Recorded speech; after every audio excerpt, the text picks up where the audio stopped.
નમસ્કાર ખેડૂત મિત્રો, ટ્રુજેનિક સીડમાં આપ સર્વે ખેડૂત મિત્રોનું હાર્દિક સ્વાગત કરું છું।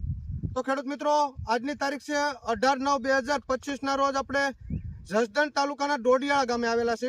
એક પ્રગતિશીલ ખેડૂતે ટ્રુજેનિક સીડનું 1893 મરચીનું વાવેતર કરેલ છે। તો ખેડૂત મિત્રો, ખેડૂત પાસેથી જ અભિપ્રાય લેવી। આપણું નામ કહેજો।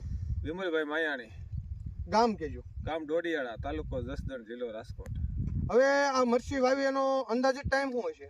80 દિવસ જેવું થયું છે। 80 દિવસ। હા, અને વેરાયટી વાવવા માટે કઈ પસંદ કરી હતી? 1893 ટ્રુજેનિક કંપનીની। 1893। તો અત્યારે રોગ જીવાતમાં કેમ છે? રોગ જીવાતમાં ઓછો છે બીજા કરતા, અને કથળીનો એટેક વધારે છે, આમાં ઓછો છે।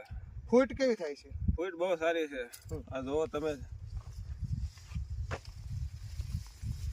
અને નીચે માલ ચોટી ગયો વિમલભાઈ મરચાનો, એ ખેડૂત મિત્રોને બતાવજો ને।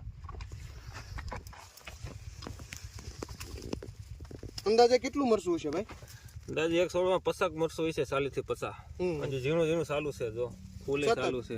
આગળ બતાવજો બીજા છોડમાં, એક છોડ નહીં બધા છોડમાં એવું? હા, બધાયમાં એમ જ છે, જો હજી ઝીણું મરચું ચાલુ છે, ફૂલ ચાલુ છે, કોળવાનું ચાલુ છે હજી। તો વિમલભાઈ વાવવા માટે 1893 પસંદ કરી તમે, પ્લસ કે અત્યારે મરચા બતાવજો। આમ રાખ, આમ તમારા હાથમાં લઈ લો વિમલભાઈ। આ બે છે।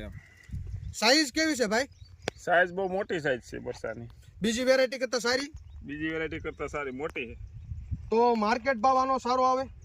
બધા કરતા આનો 200-250 રૂપિયા વધારે ભાવ આવે છે। 200-250 રૂપિયા 20 કિલો ફેર પડે, હા, તો વાવવા લાયક કહેવાય ને? ફાઇનલ। તો ખેડૂત મિત્રો, વાવવાની થાય તો ટ્રુજેનિક સીડની 1893 મરચી પસંદ કરજો। આભાર।